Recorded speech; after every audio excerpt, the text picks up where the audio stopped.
Hey now. Dana? Kevin, Hey, it's me, it's how me. are you? It's KEV, as I say. How are you doing? TEV1N. Yeah. Yeah, when I was coming up with a name for the show, we were in a bar and I was like writing it down on a napkin. I was drawing the logo. And I just drew a number one for the hell of it, for the number, for the I. And I was like, Kev, and then I was looking at it, and then number one and the lowercase n next to it. I was like, well, one and in would be one still, sounded out. So I'll call it that Oh, Kev One show. So if someone was just listening to it, never saw it in writing, they'd be like, oh, Kev One. They might think it's Kev Dash One or I something, was but gonna say, so your name is no longer Kevin, but it's Kev1. well, it's Kevin. I Kevin. mean, yeah, Kevon. you can call Kevon. you can call me either one. Just don't call Kevon. just don't call me late for dinner. Oh, yeah, exactly.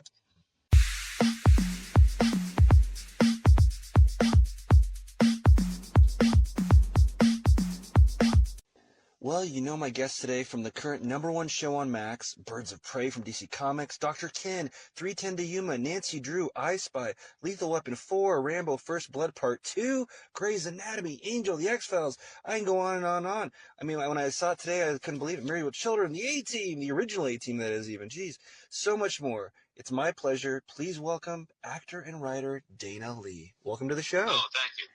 Thank you. Thank you. My pleasure. Oh, of course. It's my honor. Yeah, I mean, I've been a fan of yours for a while. I have so many guests on the show that I've been fans of, but let's see, like, you're one of those that have been in so many, like, near countless things. I mean, some computer could probably tabulate it all, but I remember you first got into my heart. I remember from Birds of Prey when you were, I want to say it was Doc. You were you're the guy who rented the room to Harley Quinn. I was reading from then, and I was like, oh my god, it's the same guy from Curb Your Enthusiasm when you always fight with Larry David at the country club. And so, and Yeah. I probably saw you in so many other things without realizing it was you through the years. But man, Right. you probably get a lot of that. What do you get recognized from the most? Would you say? Um, Might be a hard question to answer. I don't know, or maybe it's well, easy. I guess, because my career has been, I've been in SAG for 50 years. So I would imagine, I guess it depends on, what stage of my career you were talking about. Yeah, so different When eras. I Yeah. was when I was a little younger, I guess people sort of recognized me from Rambo. Ooh, yeah. Yeah. So, and then uh, when I was on Dr. Ken, I guess the Korean American community sort of recognized me from that. Oh, very cool. And Yeah, yeah. that's gotta be rewarding. Yeah. And however, Hmm. I got to tell you, most people recognize me from Curb. Yeah. So, Oh, yeah. Very, and very yeah. distinct hardcore character there. Yeah.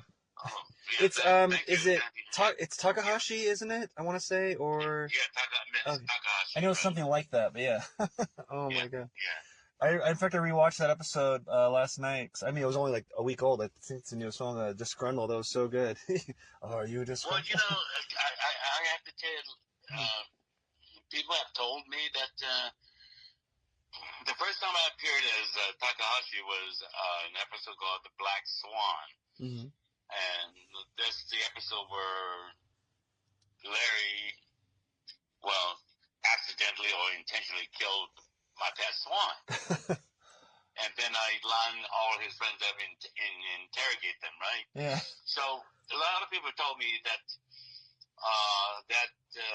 first of all they remember me from that episode, but also that it's actually one of their favorite Curb Your Enthusiasm episode. I said, really? I said, I mean, I gotta be honest with you. Even though I liked it, it's not my favorite Curb episode, So yeah. Oh, that's great. That's amazing. That's quite an honor. Yeah. No, Yeah, yeah, there's yeah, so many episodes, and like they've had a couple. Wasn't there like at least 1 year or two where there's been like a year or longer wait between seasons, maybe even a 2 or 3 year wait? So for them to say it's your favorite episode, that's really a testament, Right.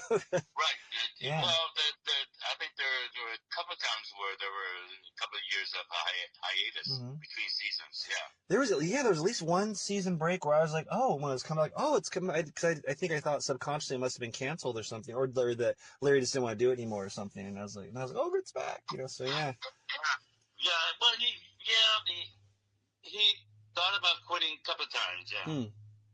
Okay. But I don't know whether he decided to come back or HBO, Yeah.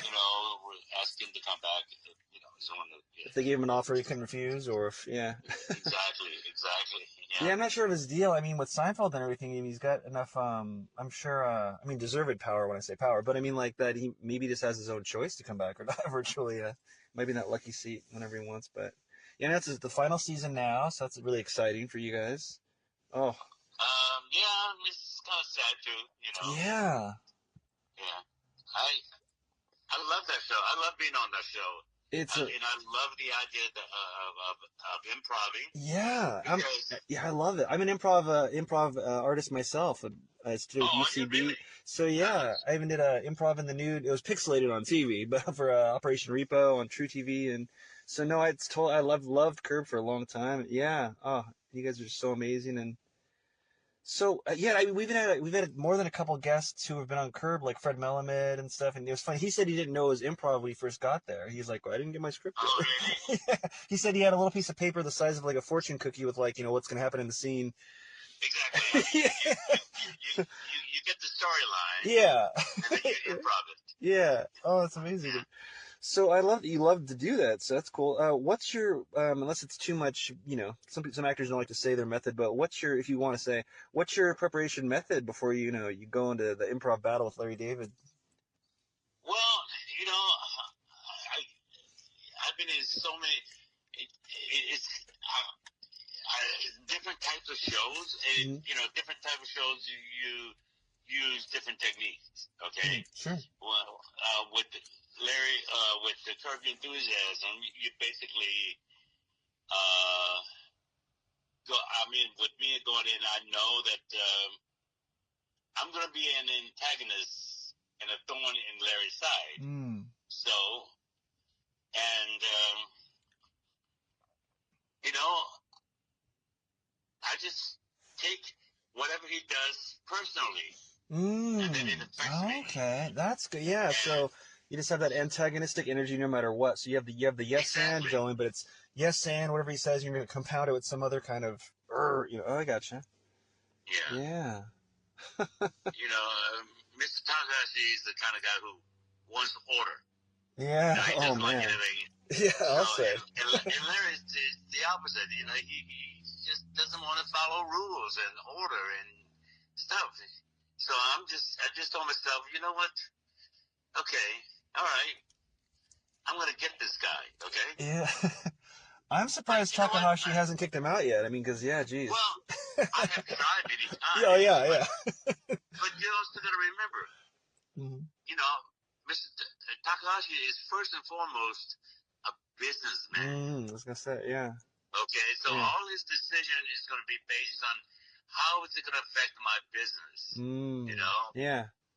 No, I want to kick Larry out, and Very much. sometimes I want to, but then at other times, if I kick him out, he's going to take all his friends with him. Yeah, and they had that kind of Jeff without is going to be spoiling it. gone, Yeah. and, Everyone they had that kind of I am Spartacus moment. So yeah, maybe everyone would have left if you. Exactly. So, like I said, I'm a businessman, so if I have to put up with him, okay. Yeah. So since most people know you as Takahashi, or a lot of people, are you the opposite of Takahashi? Would you say or not? Or are you? In real life? Yeah. Or is there something you in there? I mean, there has to be a little bit of Takahashi in me, but I mean, I'm not as anal as Takahashi in real life. I hope not.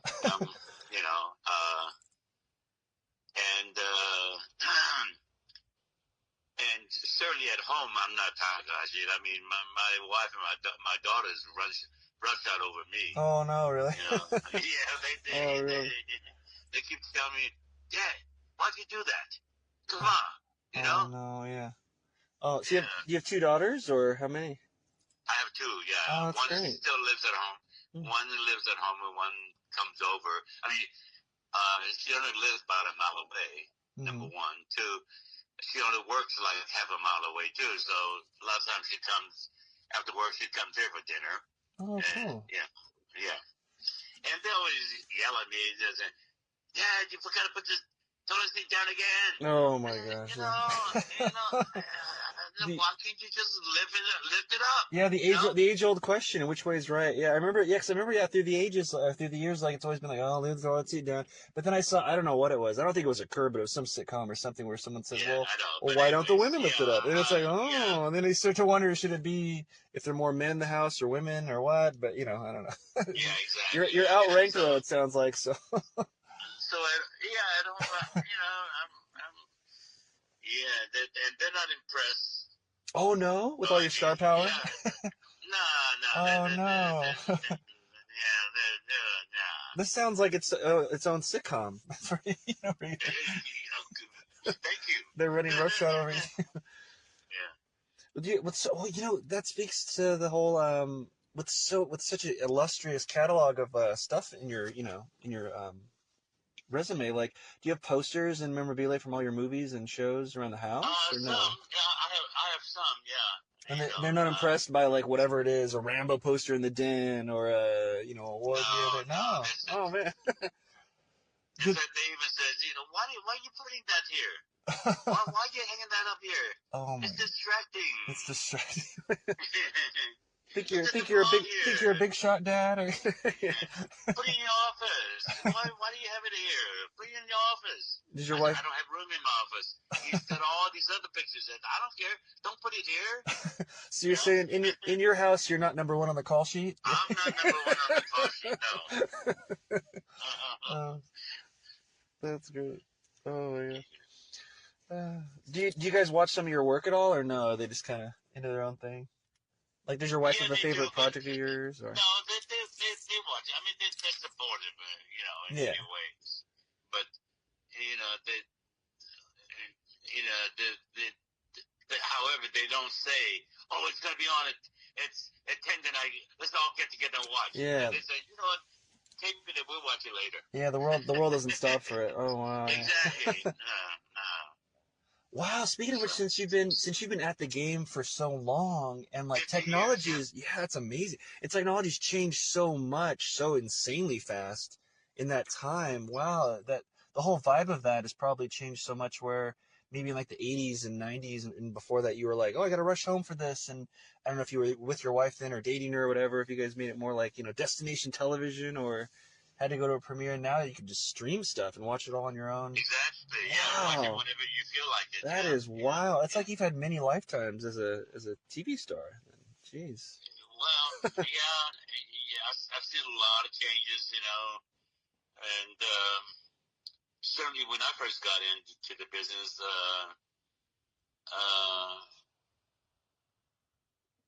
being an Asian American actor was not something you want to be. Okay, the future looked very bleak. So even though when I got in, there was kung fu and there was like Key Luke and Philip Hahn were series regulars on the show. Just the thought of being a series regular, it just doesn't occur. Yeah. It seems so remote. Yeah. And now, I mean, you turn on TV, every other show there's an Asian character on the show as a series regular, and I suppose that's a good thing, Yeah. No. Yeah. But, for sure. But it hasn't come my way. Hasn't come your way. Yeah. No, have you noticed? I'm not really in too many of these projects with Asian American actors in it. Well, I was in Dr. Kim, which was yeah, you're in like American Family. Yeah.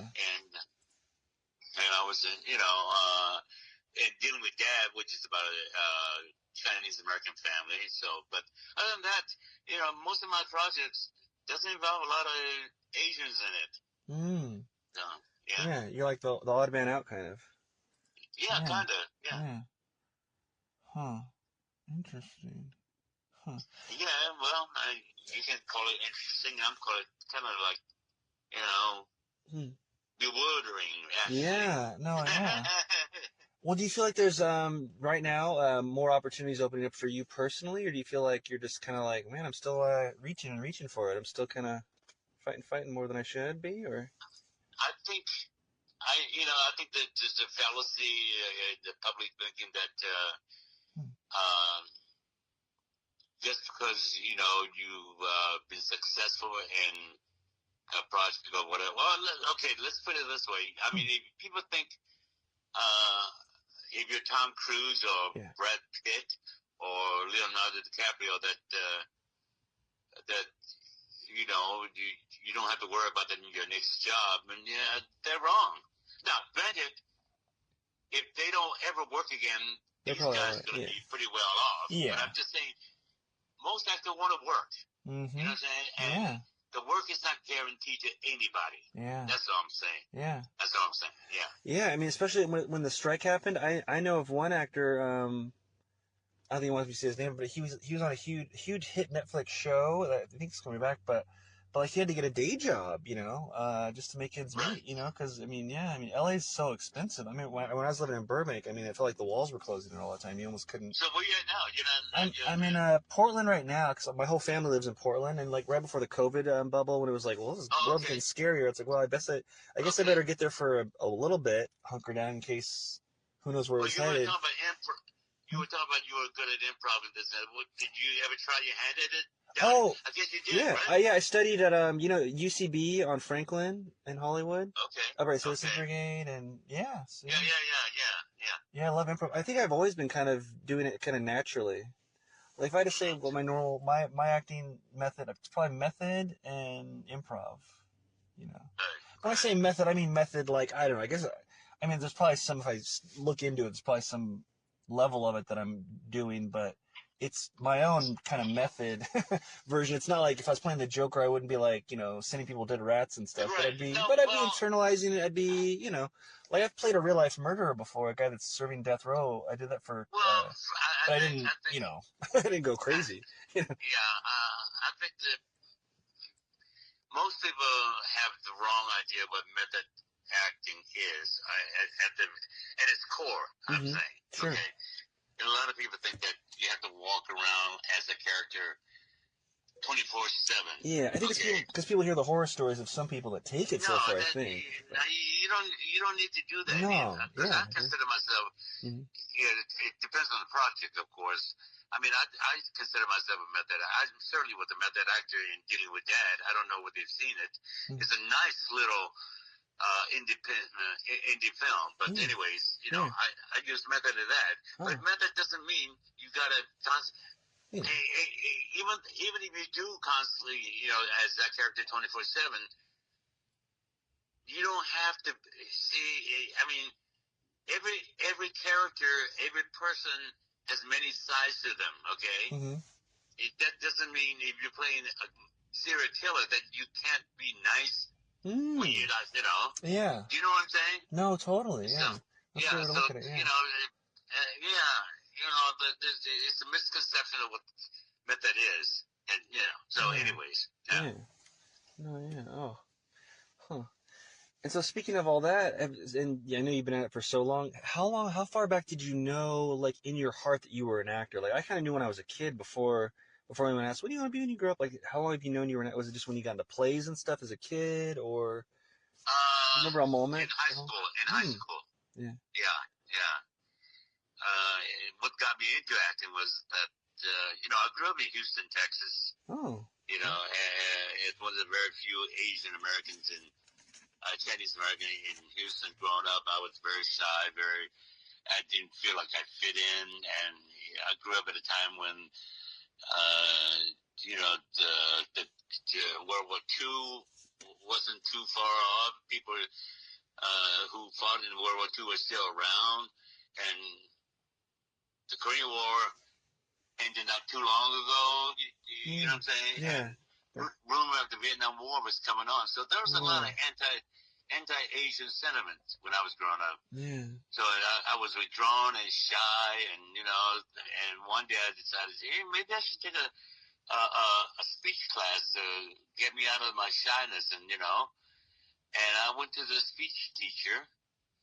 I remember his name too, Jerry Long. I said, Mr. Long, I want to take a speech class because I want to, get over my shyness. And he looked at me and said, no, you're not. I'm not going to let you in my speech class. I said, what? I said, you can't deny me that. Yeah. I said, this is he said, I'm thinking, I didn't tell him that, And he said, no, you're going to be in my drama class, my acting class. I said, oh, really? Okay. So the first time he, gave me something to do, I loved it. I went crazy. I found a voice. I found a way to express myself. Wow.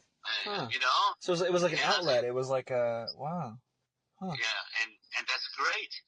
And not only that, I just started doing dramatic, competitions. And listen, high school drama in Houston was a huge deal back then.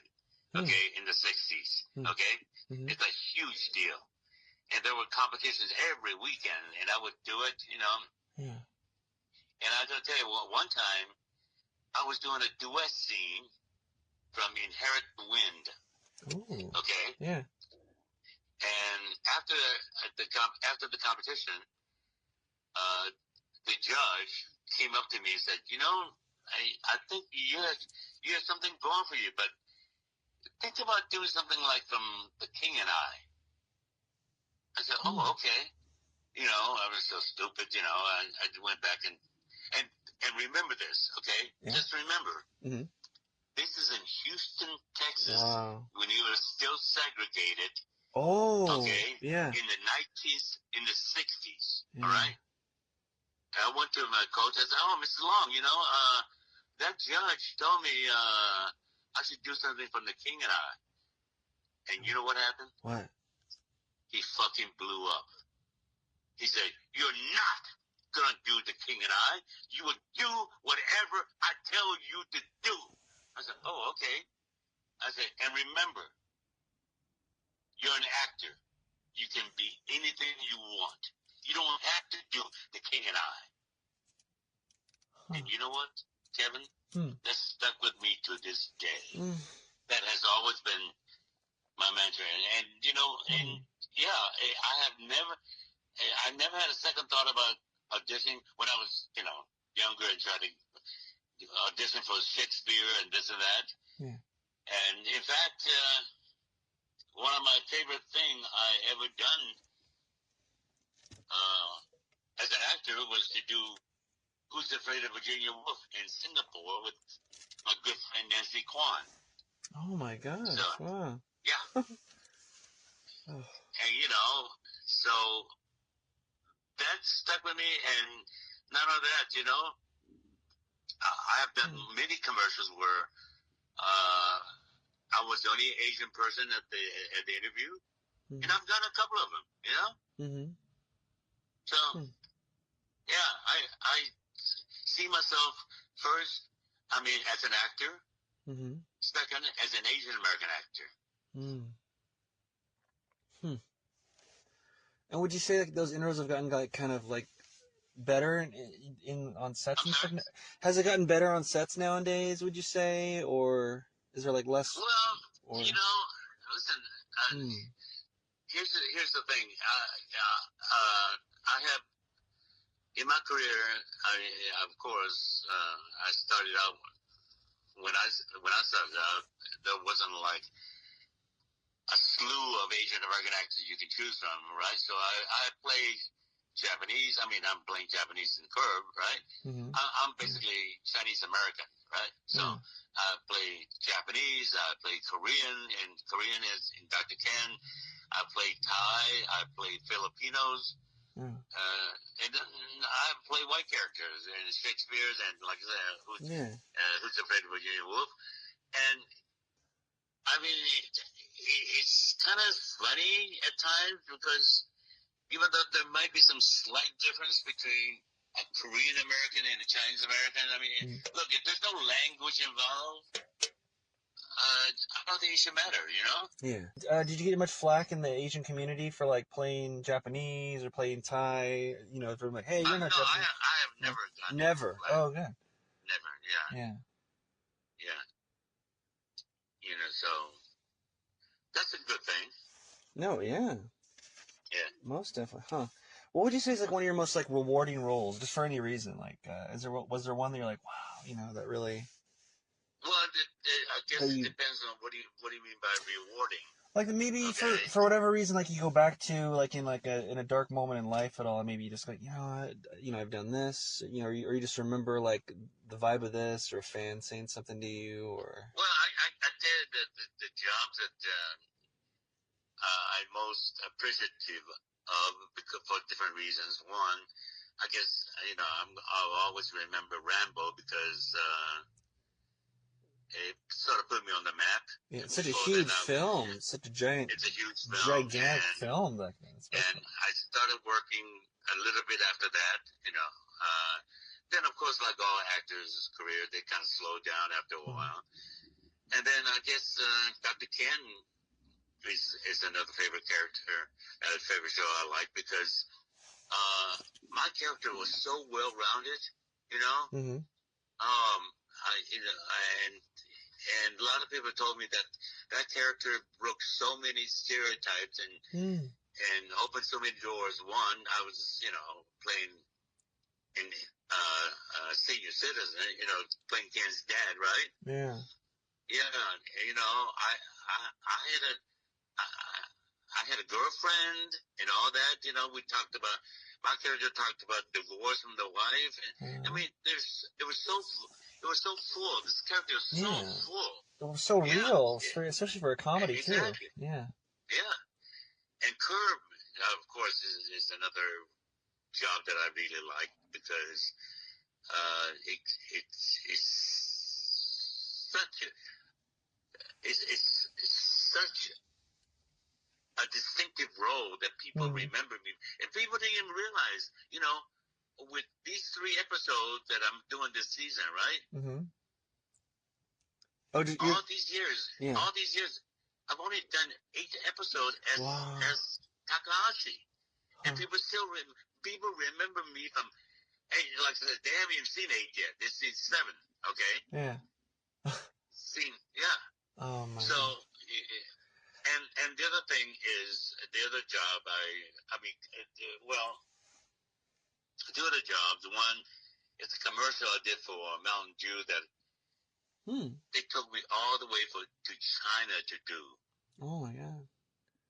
What's I describe the spent a commercial? week. I must have seen the commercial. Has it come out yet? Is it an older No, commercial or no? it's a It's been long ages. time ago. It's like 13, 14 years ago. What was the commercial? I'm Yeah, sure I saw it. yeah, Mountain Dew, the Yeah. master. Okay, check it out. It's still on YouTube. You can still Yeah. catch it on YouTube. Yeah. Mountain Dew, the master. Okay, and it was such a great job. I mean, Really? and of course the other job, like as I mentioned, on stage with my friend Nancy Kwan doing "Who's Afraid of Virginia Wow. Woolf." That is incredible. Yeah, I also went back to Singapore a couple of years later, and I did Nora, which is Ingmar Bergman's adaptation Hmm. of A Doll's House. Okay. Wow. And yeah, and I did that with they called her the Meryl Streep of India at that time, Shabana Azmi. Oh. Hmm. So that's another, Yeah. that was another great job. Yeah. Another feather in your cap. Oh. Yeah, yeah.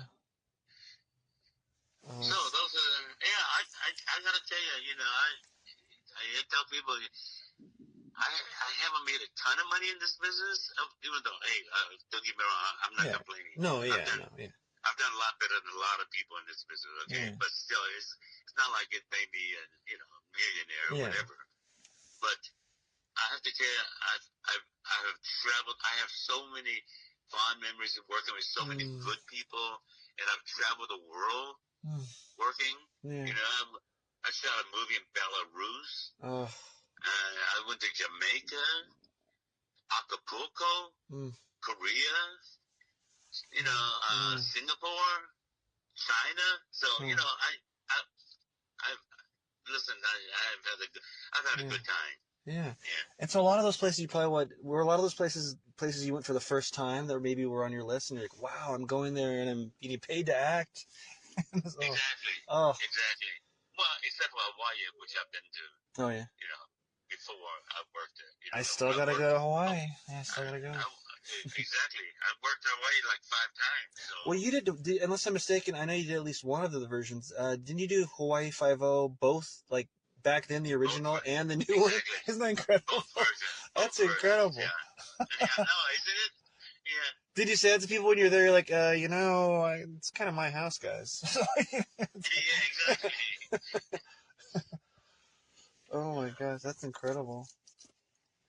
Wow. So like, when you've done so many, like I said, you're a Hollywood staple, and you've been in so many OG properties and everything. I mean, how much pride is there? A huge sense of pride, or do you just glaze over like, eh? But is there a huge sense of pride when they remake stuff and reboot like Hawaii Five-O, or they make that A-Team movie when you're in the original A-Team, and they make a new Kung Fu series? And I want to say, I remember Kung Fu Legend Continues when I was in like middle school, I think. But when like you were in the original versions of all these, and Starsky and Right. Hutch. I mean, there's countless things you've been in. It's amazing. Yeah. I mean, it's What's almost the like you're. question? Oh yeah, like is there a sense of pride? Or is it just kind of glaze over? You're like, Well, yeah. you know, I guess Like when you see they're making a one, Starsky and Hutch movie, back when they were, or whatever, something like that. You're like, I right, was in the original. Like that's kind of cool that this thing that I right, made, that I starred in, it stood the test of time to the point that they want to remake it or well, continue it or yeah. I was recurring on Dynasty. Oh wow. Yeah, Huh. so that's how far back you go. You could say you are a dynasty then. Yeah, exactly. No, I think there's a sense of pride, but you know what? It's, when you're starting out or when you're trying to make a name for yourself, I mean, first of all, you're so glad you're working.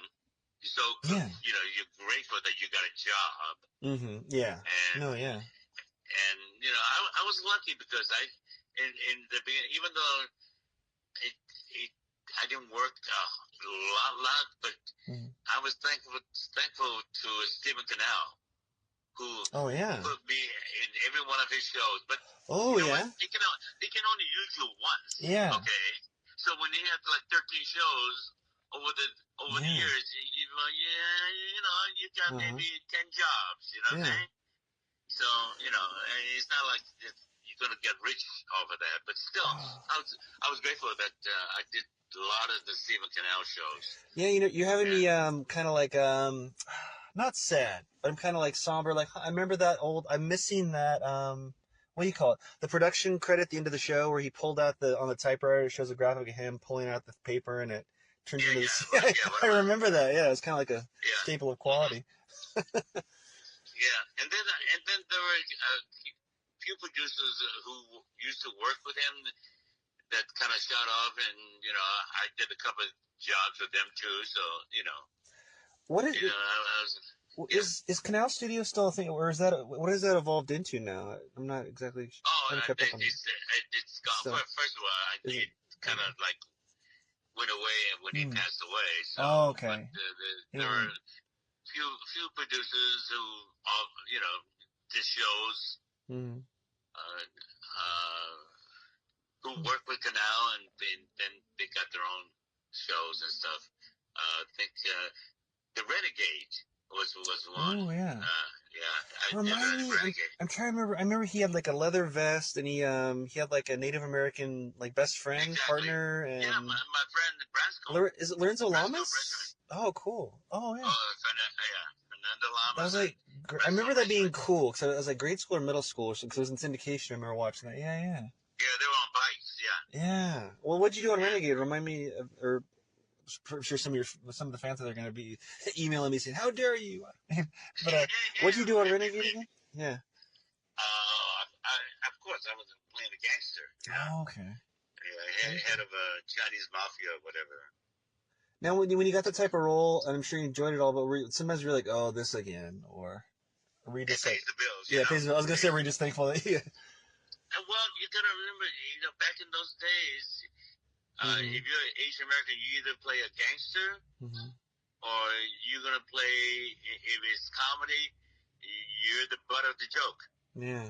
Even though I'm good at comedy, I mean, listen, I could have been a huge comedic star when I started out because I did a movie called Future World where I did a little comedic bit, and everybody loved it and said, "So call me in." But you know what, Kevin? I mean, I guess it's because I was young and stupid and came from a came from a poor family that, I turned all those stuff down. Really? Now, why is Yeah, that? because it was all stereotypical. Oh, okay, yeah. And I just refused to do them. Huh. And so I said, you know what? I'm going to go the other way. I'm going to be a stereotypical. At least let me play the bad guy. Yeah. At least somebody with a little bit of balls, Uh-huh. instead of the butt of the joke. So, anyways. And that's why, my career took a long time to get there, in a way. But I don't care. I can live with myself. Yeah, and you live with yourself, you're still here, and you're still vital, and you're still acting. So, that's wild. It's like, huh. And would you say there's been at least more roles opening up? Or, I mean, because like you said, there's like kind of one or two type of roles for years, maybe decades. Is it more widespread now? Or is it just kind of like four more roles or something? Yeah, it seems like there's more diversity in roles, and there's more diversity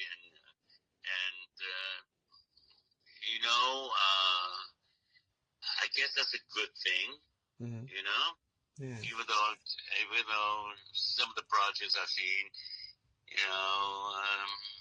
I felt maybe not quite ready to be aired, Yeah. Yeah, but hey, sometimes you know what? To succeed, you might have to fail here or there, Yeah. So, and sometimes you don't get better until you actually doing it and seeing what you're doing. So, that's okay. Oh, we have one question from a fan. Is there a type of role that has somehow eluded you through all these years at all? Like, is there, like, if you ever want to play, I don't know, maybe play a superhero or some sort of role you haven't gotten at, I don't know, maybe you want to play a madman killer or you probably played that. My philosophy has always been that, wait a minute, you say you got a question from a fan? I thought this is not live, right? Yeah, not live, but we had some questions because I had put in the thing that you were going to be on the show. Oh, I see. Yeah. Okay. Yeah. It wasn't like a live caller. Yeah, it's a live call, no. Oh, yeah. No, I tell you,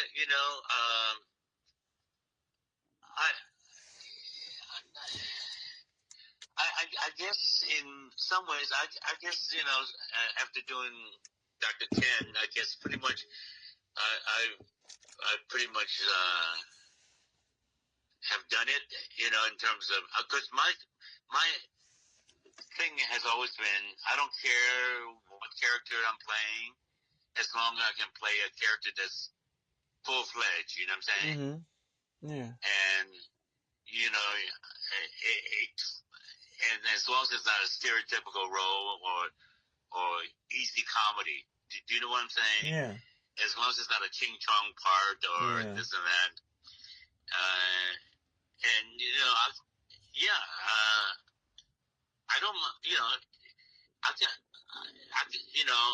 in fact, again, when I was coming up, I was at Universal for an audition, and God, I forgot the casting director's name, but he knew me. He said, "Hey, Dana, come in here." I said, "Yeah, what's up?" He said, "What we're trying to do is expand some stuff, some roles for Asian American actors." I said, "Oh, that's good." He said, "Well, you don't seem happy." He said, I said, I don't know exactly. He said, "Well, we're gonna hire more Asian Americans to play doctors and lawyers and this and that." I said, "Oh, that's good." He said, "Why are you not happy?" I said, I gotta tell you. I said, I think his name was Mark somebody.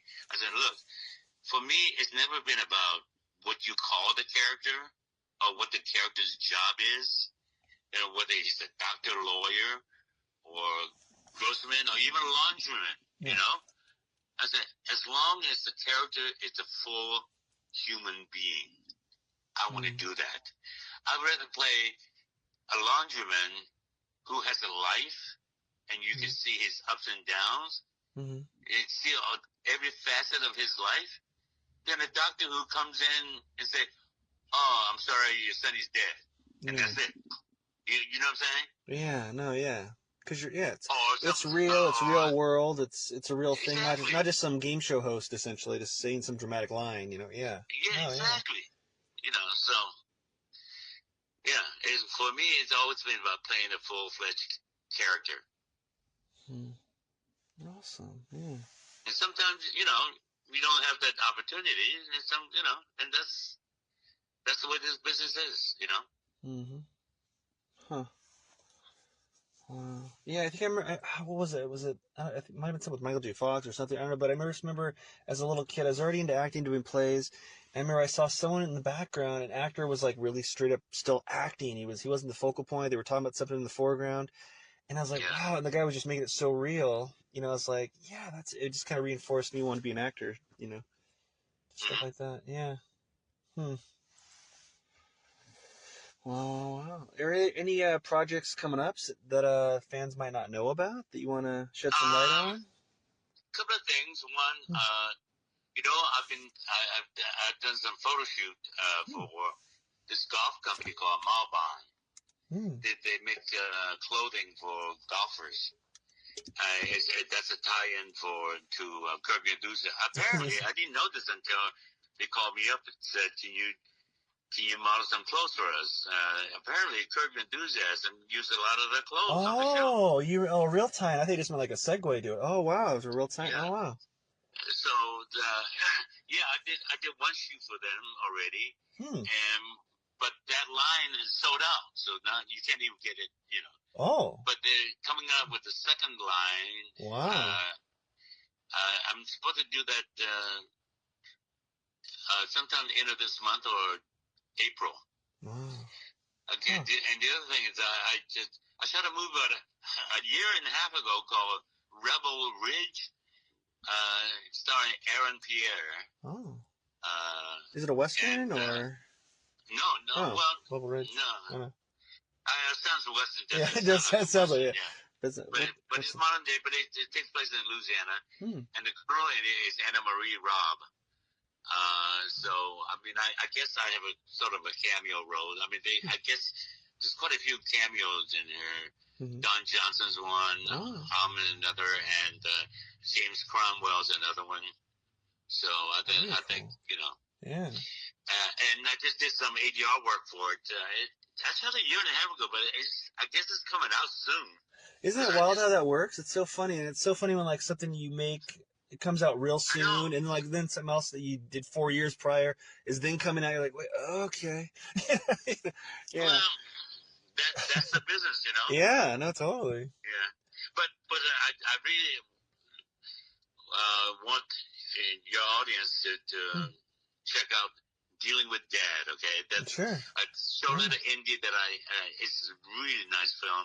Yeah. The problem is it was streaming, but you can't do it now because apparently the producers had problem getting paid from the streamers. Okay. So how will people find it, or they just have to look for it? They're gonna have another. They're gonna work out another deal with somebody else. Okay. So just tell your audience to look for it. It's a great little indie film. Oh, I'm so proud of it. Well, you said it's called Dealing with Dad? Dealing. Okay. Dealing. Yeah. Dealing with Dad. Okay. And I'm Dad. Yeah.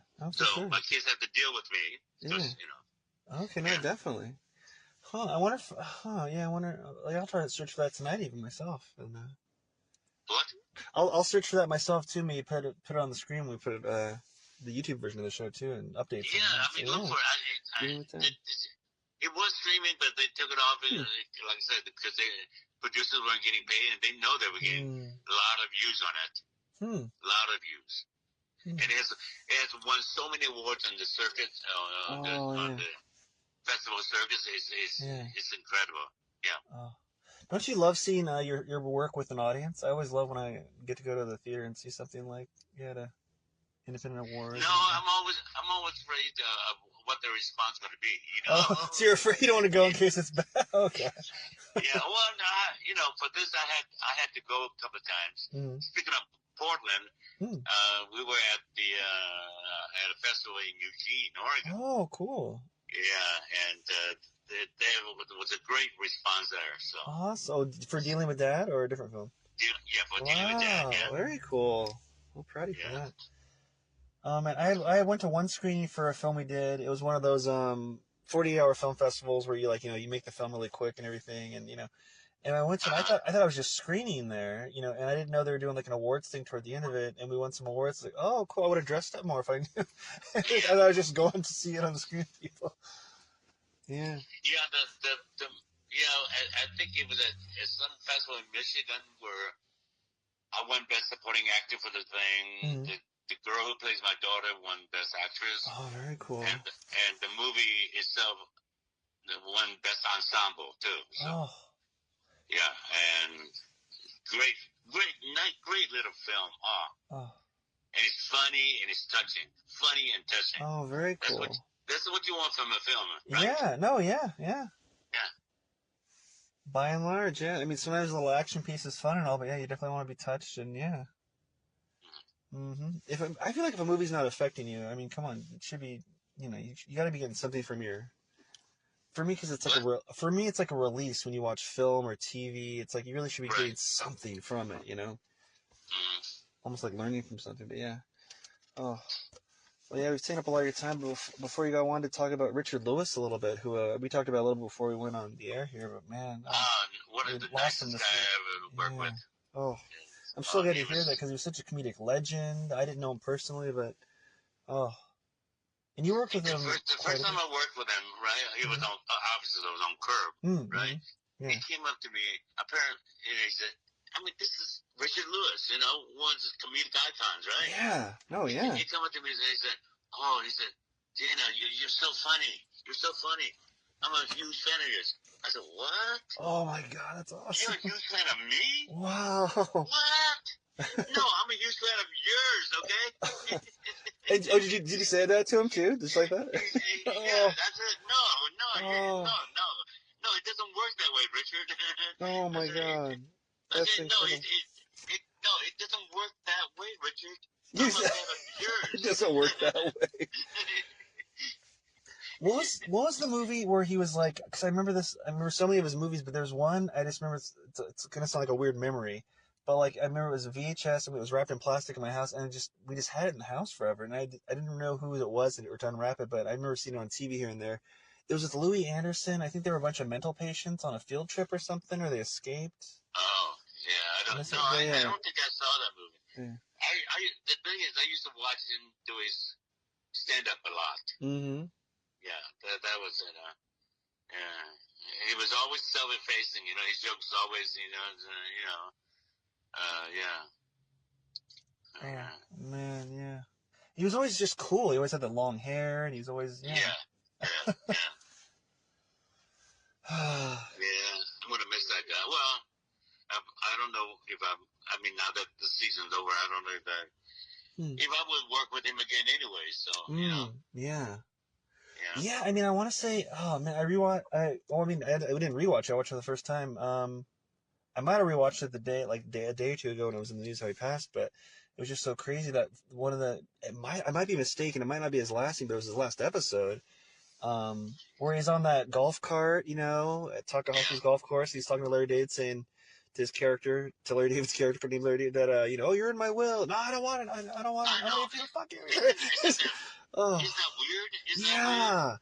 And when I first watched that before he passed, I was like feeling kind of not eerie, but I was feeling like, oh, this is touching as well, and I wondered if they had kind of that stuff in mind, because I didn't know he was sick. I know he was I didn't know he had Parkinson's until he's had Parkinson's for a long time. I didn't know that. I didn't know if that was Oh. Yeah. When he was on set, a lot of times. Well, in fact, he did one episode where he was in a wheelchair.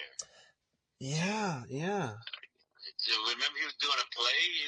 That's what I was going to say. I remember he was in the play, and doesn't Larry, kind of food poison him or something? Or he put something in his food? Or... I don't know. Yeah. In the play, he was in a wheelchair, right? Yeah. So I think the therapist, and a lot of times when he's on the set, he would be either seated or in a wheelchair, or like in the episode you just talked about, episode 3 of this season, right? Mm-hmm. Like he got out of the wheelchair. He got out of the cart But notice he was standing by the cart, and yeah. Oh. So, yeah. Oh. Man. Yeah, I remember it has to be the same where I remember he's at the table with the Larry and Jeff and everyone, and after you chastise Larry and you leave, and they all go Baka, Baka, Baka, and you come out like what? You come out like what did you say? Oh man, oh, cool guys, gonna be really missed. I feel bad for Larry and you, and but at least he had quite a career, you know. So. Yeah, he did. Yeah. Yeah. So what do you got going on later today? Yeah. Nothing. Yeah. Just some time with the wife, one of the daughters, and yeah. Oh, very dinner. cool. I have to cook dinner. Okay. Oh, yeah. do they get mad at you for how you cook, or are you a good cook? Do you cook to their liking typically? If you ask them, they say, yeah, he's good at some things. He's terrible at other things. Okay. So, yeah. Do you know what's on the menu tonight already? Are you all give your menu from them or no? Oh, yeah. I'm doing seared Chilean sea bass. Ooh, that sounds good. Yeah. So, very cool. Yeah, they got expensive. They have expensive taste. Yeah. So, yeah. Well, yeah. I'm sure they're worth it. Yep. Uh-huh. Well, Dana, we've taken enough of your time. Thanks so much for sharing. Kevin, my pleasure. My pleasure. Yeah. Let me know when it airs, and let me know. Oh, for sure. Drop me a line. Yeah, I'll message you and say, yeah. Okay. Yeah, for sure. Have fun with the fam, and yeah. Again, thanks for sharing your part of your history and so much Hollywood history for us, you know? Oh, thank you. I'm sure you're going to have many more stories to come. Okay, thanks a lot, man. You. All right, talk to you later. Later, man. Bye. And that was Dana Lee with a career that you all know, you all love, and you've all have experienced. Watch him on the #1 show on HBO right now, Curb Your Enthusiasm. Be right back with you guys after the break. This episode of that Kev One Show is dedicated to comedy legend Richard Lewis. Well, friends, the theater lights have come back on overhead. Please clean up the candy wrappers you snuck in and traverse safely. See you next week, or superfans online at patreon.com/thatkev1show. Good night.